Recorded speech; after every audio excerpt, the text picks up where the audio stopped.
Welcome to the We Are VIP podcast. Each week, your host, Casey Hasten, Director of Recruiting at VIP, will bring you valuable insights from thought leaders, introduce you to incredible companies, and bring you tips for landing your dream job from our team of executive recruiters at VIP. And now, Casey Hasten. Welcome to the We Are VIP podcast, a podcast devoted to adding value to your career or candidate search, brought to you by VIP.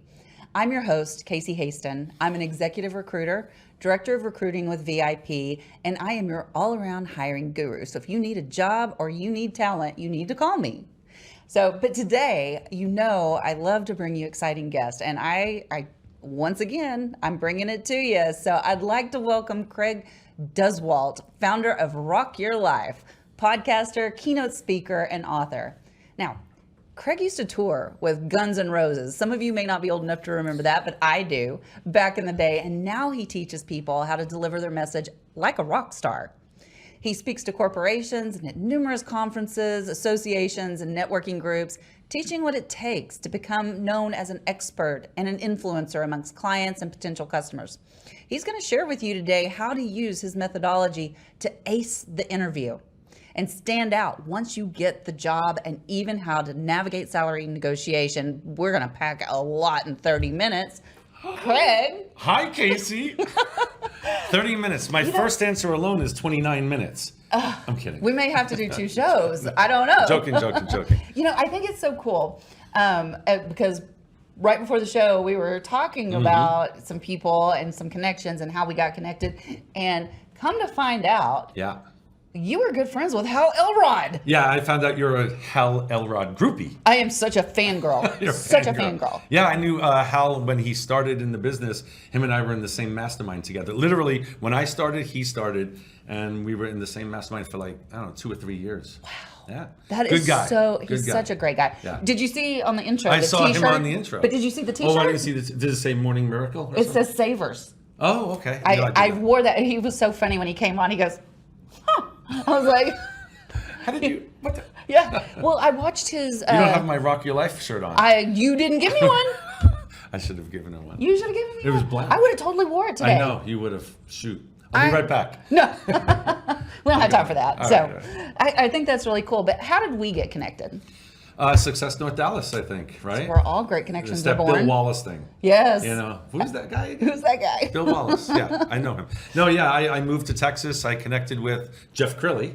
Okay. And Bill Wallace, and then I joined Success North Dallas, and that's how I met everybody, because I didn't know anyone, just coming from California, and now I know everybody because of those 2 guys. It's amazing. It is amazing. The connections and the social, net worth that comes along with belonging to a group like that. Absolutely. And it's been absolutely fabulous for me. When I first started networking, because networking is such a huge part of what I do as a recruiter, I had gone to so many different networking events, and I just was like, meh, you know? I've been there too. And then I got to Success North Dallas, and it was such a different vibe, such a different energy. It was such a different vibe. I actually became a partner. I know, you're one of our partner members. I know. I was like, I really like these guys. I love that. Yeah. And we so appreciate you for being a partner member and supporting us at that next level, because that's what it takes for us to be able to continue to bring the best of the best speakers to Success North Dallas each month, which I just want to add, speaking of best of the best speakers, who's speaking in February? I think. No, it's March. Oh, it was either December if something happens. Yes. Or March for sure. March for sure. So it's probably March. Probably March. Yeah. Let's hope. Fingers crossed. So Fingers crossed. I think that is going to be amazing. I'm a little different than anything you've had on the stage, and you'll see. I like that. I like that a lot. But one question. Yeah. And I'm going to see how you answer this. Yeah. Are you going to jump on chairs and tables like Greg Reed did? Greg Reed? From Secret Knock. Yeah. Did he jump on tables? I don't think he made it actually on the tables. Kidding. I think he made it onto the chairs. I do something different. Okay. You'll see. You're going to make me wait for it? Yes. Oh. Yeah. It's fun, though, but it's fun. Okay. So tell me about your past experience and how it shaped who you are today and what you offer. So, I graduated college a long time ago. And very long time ago. And I got a job at Westbury Music Fair in Long Island, New York as like a runner backstage because I wanted to be an actor, and so I figured I'd get a job at a theater that did plays and stuff. So anyway, Air Supply comes in. Remember Air Supply? That was the first concert I ever went to. Was it really? I think yes. What year was it? Oh, I'm not going to tell you that. Well, anyway, I'll jump to a thing. We'll talk about that. So after. anyway, I worked at this theater, and Air Supply came in and did a couple of shows. And to make a very long story short, because I don't want to take up the whole time with this, but they took me away because they liked my positive attitude and my energy. And I went on tour with Air Supply for 8 years from Westbury Music Fair. So I toured with them for a while. Then I toured with Guns N' Roses, like you mentioned. And one story from Guns N' Roses. Come on now. Is this what's the rating on this show here?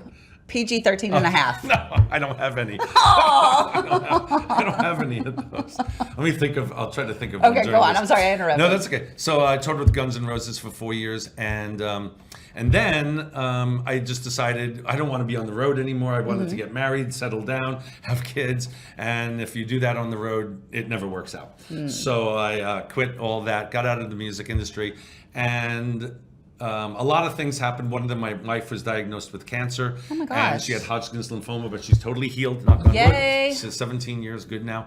And so I had an ad agency at the time, but she got cancer, so we had to focus on getting her better. Yes. So I quit the ad agency, focused on a modeling agency, as she has a modeling agency, kept that running. And I went to this seminar, James Malinchak, that we were talking about before, where I met Hal Elrod. Went to a seminar, and this guy, I went to actually lunch with a friend of mine, and at the lunch he goes, "Hey, I'm at this seminar upstairs, do you want to just pop in?" And I popped in, and it was James Malinchak's speaker seminar, how to be a speaker, and I ended up staying there for 4 days. And I became a speaker that weekend in 2008, and now I teach entrepreneurs because I toured with these bands, Guns N' Roses, Air Supply. I learned how to market outside the box, do things differently than everybody else does in marketing. And now I teach entrepreneurs how to be rock stars in their business. I've got to come to your next event. September 7, 8, 9.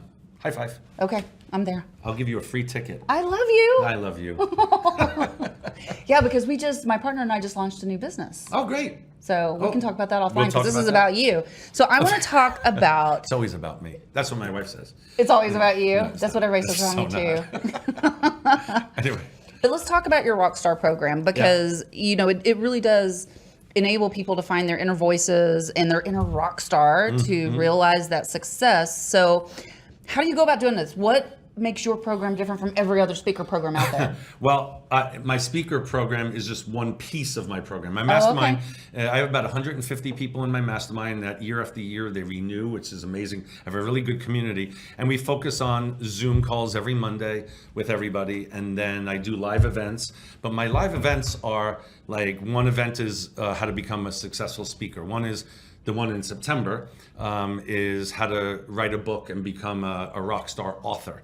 I do podcasting, I do marketing, I do health and wellness and all that. So I combine a bunch of different things and do one seminar for each subject. About 4 times a year. But in my mastermind, I basically, we do Zoom calls every Monday to keep people accountable, and we do live events. And I believe in live events. I don't film my events. I think that's the worst thing people could do is film their event because it never looks the same. The energy is not there. Yes. My events are so energetic. People walk out of there on fire, ready to conquer the world. So I'm a big live event guy. I only do Zoom calls with my mastermind. But my social media is really bad. I don't do live. I don't do all that stuff because I want to make sure they come to the live event because it's very impactful. I think that's really important, but here's a pushback that I'm going to give you. Yes. And I want you to crush my pushback. No. You talk about the weekly meetings, and inside I'm going, Yeah. because that is such a time commitment. Mm-hmm. And I've walked past masterminds because they have those weekly meetings. Yeah. Well, so why do you do it weekly? It's not required. Okay. So it's just hot seats every Monday morning. I have 150 people in the mastermind. We get about 30 to 40 every week, and it's the different 30 to 40. And I tell them to come on if you have a question, if you want to ask something that you need help with in your business. So it's basically hot Okay. seats. It's not a meeting, really. It is a meeting, but it's a meeting of the minds and brainstorming. We're just brainstorming ideas. And then I always teach something, and sometimes I have a lot of guest speakers on as well. You Okay. available? Absolutely. Okay, good. And I just wanted to share with you, I don't know if you knew this or not. Yeah. My book is coming out September 1. Oh, you should promote it at my event. I'll let you promote it at my event if you come. You have For to real? come all 3 days. You have to come all 3 days. Okay, though. we'll talk about that. Okay. I'll show it to you when we get done here. I don't allow people to come I one know. day. I think that's important. Yeah, It is. because it's a whole thing. So when I went through coaching school, we would have 3 intensive mods and then 12 weeks in between of like a lot of online stuff. Yes. And so that was their thing. You have to be there every single day or you will not pass. You will Yeah, not get well, your accreditation. I like that. Yeah. And I just think, you're going to ask me, I think, a question at the end. So I'll save it for the end. But there's a really important thing that I think a lot of people lack. What? Well, it's showing up. That was my whole theme at our yeah. last Women in Success. It's Show huge. up. Just show up physically and mentally. Yes. And for people, because of COVID, we got so easy to be on our computers and just interact with people that way. But going to see people live, like coming to the studio is amazing, right? Yeah. It just gets people out there and, interacting with people again. And people don't do that anymore. Well, they have to start again. Yeah, and I think that's so important. And one of the things we're seeing, one of the trends, people got really spoiled on the candidate side when COVID hit. And now we get a lot of calls and they're like, well, I only want 100% remote. And I'm like, I'm telling you, that's not a thing anymore. No. My wife owns a modeling agency, and we try to hire people. She hires people. She's based in LA, but we opened up an office here in Dallas because we just moved here 2 years ago. Everyone asks the same thing. Can I do it remotely? No. And we're like, no. Why is everyone still in this remote thing? Right. It's It's driving us okay. crazy. Go outside. Yeah. Exactly. Get some vitamin D. Thank you. Yes. Amen, sister. Okay. Yeah, it's a big thing. What's one thing you find in common with all of your clients? Maybe something, a challenge that they face. The challenge is for entrepreneurs, all entrepreneurs, is discipline, right? It's like, I'm my own boss. I really don't have to go to work today. I could just go to the beach. I could just, we don't have beaches here in Texas, but when in Galveston. California, that's true. But is that like 12 hours away or something? It's like forever. Anyway, but we and I do too as an entrepreneur. There's so many things that I could be doing that are fun. So waking up every day is a challenge to actually do some work. So a lot of people get complacent and they're like, well, I'd rather be doing this, and then their business starts falling out. But my mastermind, I have 2 things in common with people in my mastermind. They must, I vet everybody in my mastermind, they have to have a passion for what they're doing. Must have passion for what they're doing. They're not just doing it because, it makes money or something like that. They want to eat, sleep, and drink this thing. And then the second is they want to become world changers. Like they want to give back and do something to the world. And I'm doing something huge in 2025. Can I just mention it? Yeah. Okay. So in 2025, remember Live Aid? Yes. It was 1985 or You might want 86? to talk about what that is, though, because a lot of Live people may Aid, not know. Right. It was so long ago. Live Aid was this big concert that raised money for, I think it was Ethiopia at the time. It was Bob, I'm drawing a blank, the guy that ran, it was a big concert in Philadelphia and London. For charity. The name will come to me. And they raised money, and all the big bands played. Yes. Or if you were a band in 1985 or 6, you went to this concert and you played 20 minutes. And I'm a big Queen fan. And, oh my God, they're my favorites. Oh, we are and going to I'm be friends besties. with them. We are going to so be Mercury, besties. because Brian May toured with Guns N' Roses, the lead guitarist of Queen. Anyway, so we did this. They did this concert in '86, and Queen killed it. Is touted as the best 20 minutes in the history of rock and roll. I've seen that. Yeah, and so 1986, they raised millions of dollars for hunger. I think it was Ethiopia. I know a lot of people in the music industry from touring with Air Supply and Guns N' Roses. So in 2025, my wife and I have a foundation, Band Together Foundation, and we're putting on the next Live Aid, and it's already in the works. I already have bands, and I can't mention anything yet, but 2025, Band Together concert, bringing bands together for a big concert, and it's going to raise money for the homeless. That's what we're doing. You're trying to make me cry. Yeah. That's our big bucket list. Okay. Anyway, so my mastermind. We need like is a filled pen with so we can make a people list like of things that we're going to talk about after the show. Okay. Because I want to talk to you about that I more. love it, So, okay, yeah. so anyway, go ahead. Yes. Sorry. Oh no, so that's what in my mastermind, a lot of people, we all want to give back to something. If you're running a business, you need to give back. Either you run a foundation, a nonprofit, or you volunteer at nonprofits and volunteer a lot. So that's our focus. Okay, 2 points on that. Yeah. So one of the things you say, you have to be a world changer. You have to want to be. Want to be a world Yes. changer. Mhm. Okay. So my journal that's coming out is called Awaken Your Potential. Love that. My community is Destination Awaken. My URL, Destination Yeah. Awaken Yeah. .world. Ooh, .world. Very Is that good? It's great. I love Yes, it. yes, I love yes. it. I'm so excited So about there's that. a lot of synergy here. We need to talk Yes. after. We're making. I know. Trey's Trey, going to make make the notes. list for us. What was the other thing that I was going to mention to you, though? Oh, you said there was 2 things. Yeah. That was one. I got so I can't excited help you on about this. Destination Awaken that I forgot the other one. It'll come to you just It's like. fine. We're supposed to be talking about interviews. Yeah. Oh yeah, that too. I'm having so much fun with this, though. So it'll come to me. Bob Geldof. Give back. Bob Geldof, Oh, Live Aid. You didn't even have to wait till 3 a.m. Oh my God, it came back to me. This is my life. Things come to me later. Like I'll be driving. Oh, Bob Geldof. I talked to a lady that runs a brain improvement, brain health center at UT Dallas. Yes. And she was talking about those mental highways. Maybe we should go talk to her together. So I have this thing coming to my seminar because it's called Rockstar Author Health Summit. Author health, speaker health, marketing health. So having health in your life and your business. So I have Dr. Patrick Porter. He invented the Brain Tap. I don't know if you've heard of the Brain Tap. I'm already interested. Right? And it's these headphones that you put on. I bought them. Dr. Fab Mancini. I had him on the show. Yeah, he's amazing. He's amazing. I just saw him last night at dinner. So he introduced me to Patrick Porter at his event. Patrick is coming to my event to talk about Brain Tap. It is life-changing. My wife and I both have one. It's only like $600. What does it do? It's headphones. Yeah. And these lights, and it just helps you with PTSD or Yes. weight loss or stress or anything as you're going to bed or when you want to meditate in the morning. And it's just like 15 minutes a day. Just putting this stuff on changes everything, changes the patterns in your brain. I'm gonna have to go look that up. Right? I'm so into me too. anything that has to do with the brain. Me So too. I'm joining it's called the Brain Health Project. Love it. Completely free, but it's a research project. Love it. But they are talking about how they are increasing the width of your neural highways so that just like that information didn't come to you right away. Yeah. That's exactly why, because those neural pathways are shrinking. Yeah. And so yeah, mine have shrunk. I'm trying to open them up again. hey, my toured with Guns information N' Roses normally for 4 doesn't years. come to me until 3 a.m. in the morning. Right, That's why right, I said right. 3 a.m. Yeah. So I think but I think it's so important that we stimulate our mind and that we do take care of our brain health now. And that's the other reason why I ask people to come to the live events.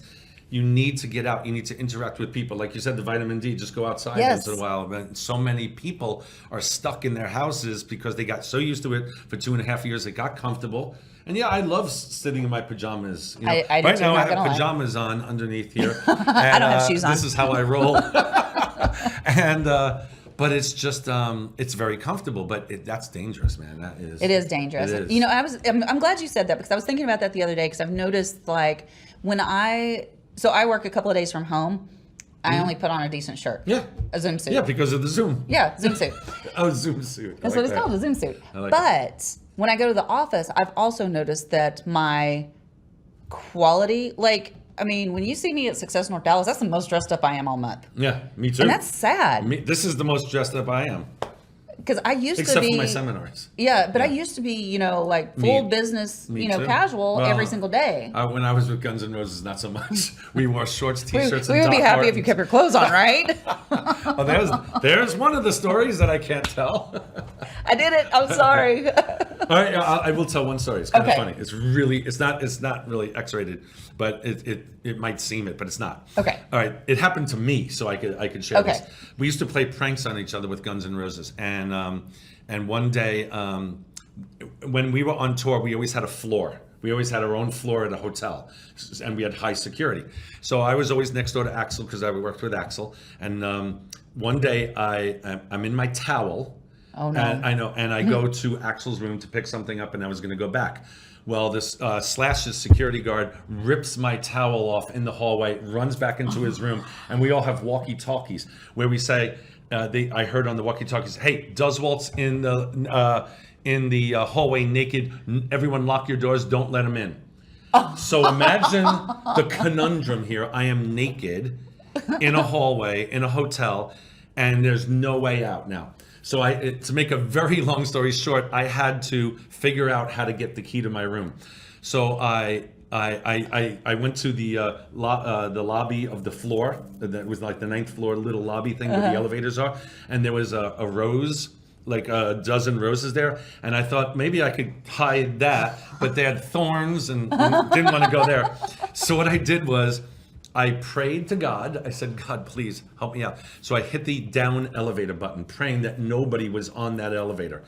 And with the superhuman strength, because you could do a lot when you're under stress, there was a carpet on the floor. I ripped the carpet from the floor and wrapped it around myself and went downstairs to the lobby. And I walk up to the hotel front desk, and the guy just goes to me, "Guns N' Roses?" And I said, "Yes." And I go, "I need a key to my room." And I went back up. But I got a lot of looks. I bet. I had a carpet wrapped around me to get back to my room. Oh, that is fantastic. Yeah. I'm sure there's tons more. Way more. But that's the PG-13X version of something. Okay.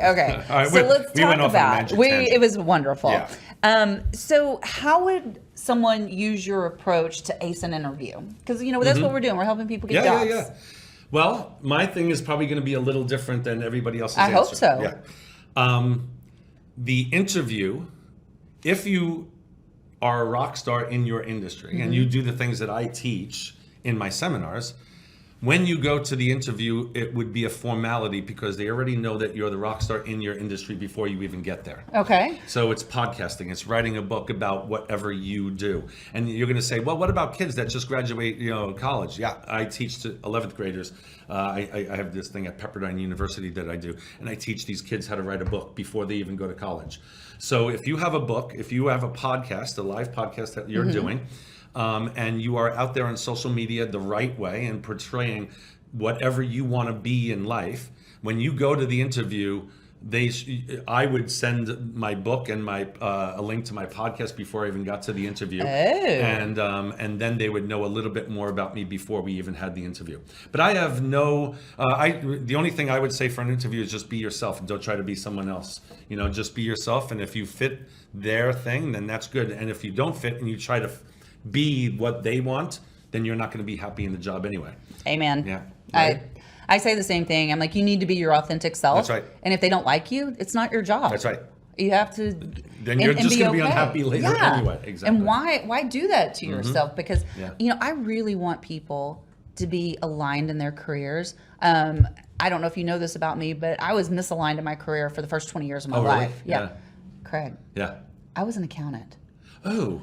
Nothing wrong with accounting. No, but you know me. Yeah, and I do love numbers, but the thought of doing that every day. Could you see me No, doing that? no, Being stuck in a no. little room with the door shut, not talking to people? No. Yeah. No. And so that's why I'm saying it's not that I couldn't do it. It's just that's not what my passion is. And I know a lot of accountants that are passionate about it. Yes, they love their love it. numbers. They love them. Love it. And I'm like, go over there Yeah. with that. I don't have to do Yeah, that anymore. I can't sit in.